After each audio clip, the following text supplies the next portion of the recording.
नमस्कार दोस्तों, story world channel में आप सबका स्वागत है। आज की कहानी है मतलबी रिश्ते। आइए सुनते हैं कहानी को। अरे विवेक, तू आ गया। हम तो तेरा ही इंतज़ार कर रहे थे। विवेक घर के बाहर कार पार्क कर बरामदे में आया ही था कि देखा माँ बाबूजी अपने सामान के साथ कहीं बाहर जाने को तैयार खड़े थे। इतने में कैब भी आ गई। आप लोग कहीं जा रहे हैं? विवेक ने पूछा। हाँ, हम छोटे बेटे के पास जा रहे हैं। यहाँ तो बहू से हमारा काम नहीं होता। कब तक हम बूढ़ा बूढ़ी उसकी सेवा चाकरी करेंगे। इसीलिए सोचा कि छोटे बेटे के पास ही चले जाएं। वैसे भी छोटी बहू कब से कह रही है वहाँ आने के लिए।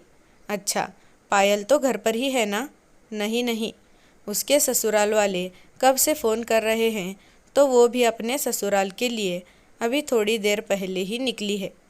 विवेक एकटक अपने माता पिता को देखता ही रह गया। कुछ बोला नहीं। माँ बाबूजी ने शायद पहले से ही कैब बुला ली थी, इसीलिए दोनों ने अपना सामान उठाया और कैब में रखवा कर रवाना हो गए। हमेशा कमर दर्द का बहाना करने वाली माँ ने आज बैग उठा लिया था। देखकर विवेक हैरान था। जिस गति से बाबूजी कैब में बैठे थे, लगा ही नहीं कि कभी उनके घुटनों में दर्द भी था। और पायल बहन, जिसे अपने ससुराल में हमेशा कमी ही कमी नज़र आती है और पिछले 2 महीने से ससुराल जाने को तैयार नहीं थी, वो भी आज अपने ससुराल रवाना हो गई। कुछ देर विवेक वहीं खड़ा रह गया। अपनों के एहसान फरामोशी को देखते हुए थोड़ी देर वहाँ खड़ा रहने के बाद अंदर गया तो देखा पूरा घर अस्त व्यस्त था। सामान फैला पड़ा था। 3 साल का रोहित शायद सुबह से नहाया भी नहीं था, पूरा गंदा हो रखा था। और 5 साल की वीरा के बाल पूरी तरह से उलझे हुए थे और कपड़े भी गंदे हुए थे। बेचारी दूध ब्रेड से ही अपना और अपने भाई का पेट भर रही थी। ब्रेड सेकना तो क्या आता होगा, इसीलिए कच्ची ब्रेड ही दूध में डुबो डुबो कर दोनों भाई बहन खा रहे थे। उसमें भी बर्तनों का कोई पता नहीं था, दूध का भगोना ही लेकर बैठे हुए थे। जबकि ब्रेड का पैकेट जैसे तैसे फटा हुआ, उसी में से ब्रेड लेकर दोनों खा रहे थे। साफ पता चल रहा था कि माँ बाबूजी और पायल ने सुबह से कुछ भी काम नहीं किया था। अंदर अपने कमरे में गया तो देखा विद्या पलंग पर लेटी अपनी किस्मत पर रो रही थी। विवेक को देखकर अपने आंसू साफ किए। तुमने कुछ खाया या नहीं? विवेक का ये सवाल सुनते ही विद्या ज़ोर ज़ोर से रोने लगी। विवेक जानता था उसने कुछ नहीं खाया होगा। माता पिता और बहन ने कुछ बनाकर दिया नहीं होगा और फ़ोन से ऑर्डर कर नहीं सकती थी, क्योंकि उसका मोबाइल तो खुद विवेक ने ही तोड़ दिया था। क्या गलती थी मेरी? मैंने तो सबकी सेवा की हमेशा, बदले में ये सिला मिला। मेरा पैर का फ्रैक्चर हुआ कि सब मुझे छोड़कर चले गए। मेरे बच्चों की तरफ भी किसी ने ध्यान नहीं दिया। गलती तुम्हारी नहीं है, गलती तो मेरी ही है। मैं ही उन लोगों को तवज्जो सबसे ज़्यादा देता था। तुम लोगों से भी ऊपर हमेशा उनकी बात मानी। तुम्हें भी ज़बरदस्ती हर बात मानने को मजबूर कर दिया। पर जब आज मेरे परिवार को उनकी ज़रूरत थी कि छोड़कर छोटे बेटे के पास चले गए।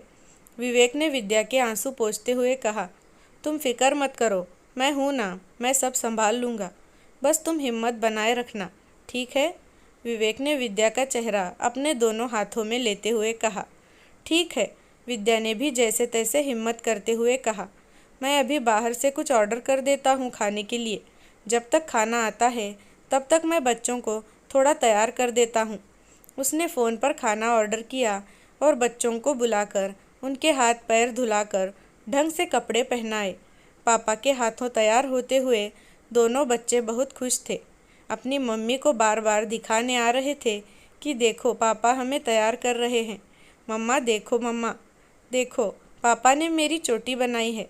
नन्हा रोहित ज़्यादा बोल नहीं पाता था, सिर्फ अपनी ड्रेस पर हाथ रखकर इतना ही बोला, पापा, मम्मी, पापा। अपने बच्चों को इतना खुश देखकर विद्या को याद आया वो दिन जब वो दुल्हन बनकर इस घर में आई थी। विवेक घर का बड़ा था। सास ससुर देवर विशाल और एक शादीशुदा ननंद पायल थी, जो अपने ससुराल में कम और मायके में ही ज़्यादा रहती थी। बेटे से पहले बेटी का विवाह किया गया था। विवेक अपने माता पिता और परिवार को बहुत मानता था। अपनी इच्छाएं और खुशियों के ऊपर अपने परिवार को रखता था। इसीलिए विद्या के लिए कई तरह के नियम और कानून बनाए गए थे।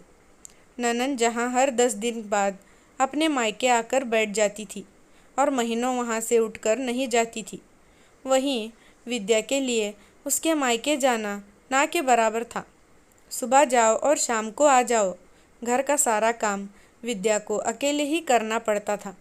विद्या का पूरा दिन घर के कामों करते हुए ही जाता था।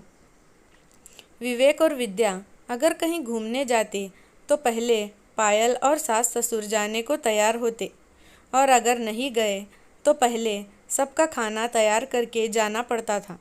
शादी से पहले विद्या भी जॉब करती थी, पर शादी के बाद उसे जॉब छोड़नी पड़ी। विवेक के अनुसार माता पिता की सेवा करना उसका पहला फ़र्ज़ था। सुबह से शाम तक मशीन बनी विद्या अकेले ही काम करती रहती और बाकी सब बस फरमाइशें करते रहते थे। एक दो बार नौकर रखने के लिए कहा तो विवेक ने मना कर दिया, क्योंकि सास ससुर को नौकर चाकर का काम पसंद नहीं आता था। इसीलिए नौकर भी नहीं रखने देते थे। जब विद्या की पहली बेटी वीरा हुई तब तक विशाल की भी शादी हो चुकी थी। देवरानी निशा ने आकर सब संभाल लिया था, पर सास ससुर और ननंद का रवैया वही रहा। नेग लेने में सभी आगे आ जाते थे, पर काम करने के मामले में सब पीछे हो जाते थे।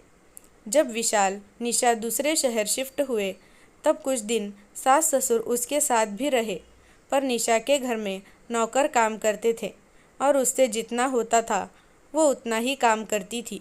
इसीलिए सारी फरमाइश वहाँ नहीं चलती थी।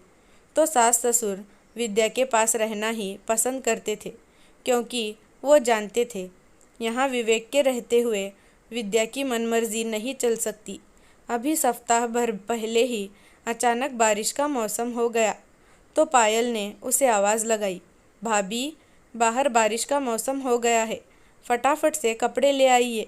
रसोई में पकौड़े तलती हुई विद्या फ़ोन पर भी बात कर रही थी, इसीलिए उसने पायल से कहा, दीदी मैं पकौड़े तल रही हूँ, आप कपड़े ले आओ प्लीज़। तुम्हें शर्म नहीं आती? तुम्हारे रहते पायल कपड़े लेकर आएगी, सासू माँ चिल्लाई। उनकी आवाज़ सुनकर विवेक बाहर आ गया। क्या हुआ माँ, क्यों चिल्ला रही हैं?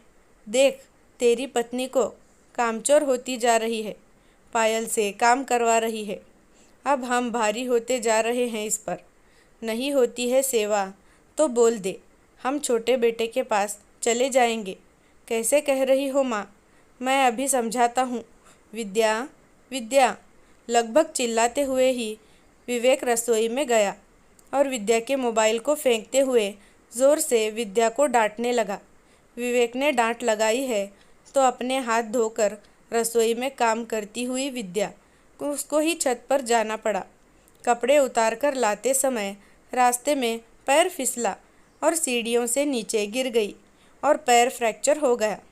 विद्या को चीखने की आवाज़ सुनकर विवेक दौड़ता हुआ आया और उसे गोद में उठाकर फटाफट कार में बिठाकर हॉस्पिटल ले गया, जहां उसके दाहिने पैर में मेजर फ्रैक्चर बताया गया, जिसे ठीक होने में लगभग 1.5 से 2 महीने लग जाएंगे। 4-5 दिन तो विद्या अस्पताल में ही रही। उसके बाद विवेक उसे घर ले आया तो असली परेशानी तो अब शुरू हुई। सास ससुर ने निशा को फ़ोन कर दिया कि वो आकर यहाँ संभाल ले, पर निशा जानती थी कि वो विद्या की सेवा करने के लिए नहीं बल्कि खुद की सेवा करने के लिए उसे यहाँ बुला रहे हैं। वो जानती ही थी कि अगर वो आने से मना कर देगी तो वो लोग खुद से ही यहाँ आ जाएंगे, और यही मौका है विवेक के आँखों पर अपने माता पिता और बहन के नाम की पट्टी को हटाने का। नहीं तो बेचारी विद्या ज़िंदगी भर परेशान होती रहेगी। मौका देखकर उसने अपने कमान से तीर छोड़ा। बाबूजी, मेरा तो आना नहीं हो पाएगा। शाम को तो माँ और पायल ने जैसे तैसे खाना बना दिया, लेकिन दूसरे दिन विवेक ऑफिस में कुछ दिन की छुट्टी के लिए कहने गया। तब वापस लौटा तो देखा माँ बाबूजी घर से छोटे के पास जाने को रवाना हो रहे हैं। उसे अपनों का ये व्यवहार देख बहुत धक्का लगा। ये सब वो सोच ही रहा था कि इतने में खाना आ गया। तो विवेक ने खाना लेकर कमरे में आ गया। चलो बेटा, आज पापा तुम लोगों को खाना परोसेंगे, यहाँ जल्दी से आओ। विवेक की आवाज़ सुनकर बच्चे कमरे में आ गए और विद्या के पास जाकर बैठ गए। आज पहली बार विवेक, विद्या, वीरा और रोहित ने साथ में खाना खाया। थोड़ी देर बाद विवेक के फ़ोन पर विद्या के लिए निशा का फ़ोन आ गया। माफ़ करना भाभी, मैं नहीं आ पा रही हूँ, लेकिन अब कम से कम भैया की आंखों पर अपने परिवार के नाम की जो पट्टी बंधी थी वो हट गई होगी। वैसे फ़िक्र मत करो, मैंने एजेंसी में बात कर ली है। कल वो लोग मेड को भिजवा देंगे घर पर।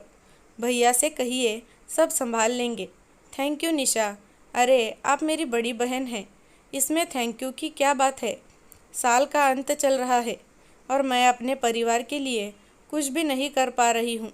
सबसे बड़ी खुशी की बात है भाभी, इस साल के अंत में भैया को समझ में आ गया कि कुछ रिश्ते स्वार्थी होते हैं, उनके लिए अपनों का मन नहीं मारना चाहिए, कहकर निशा ने फ़ोन रख दिया और विवेक को अपनी गलती का एहसास भी हो गया।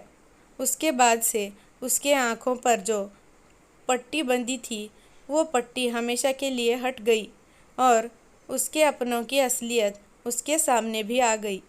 और उस दिन के बाद से उसने अपने परिवार को ही सबसे पहले रखा।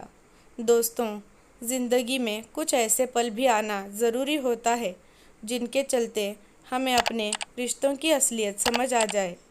दोस्तों, आपको कहानी कैसी लगी कमेंट करके ज़रूर बताना। अच्छी लगी है तो मेरी वीडियो को लाइक, शेयर और चैनल को सब्सक्राइब कर देना। धन्यवाद।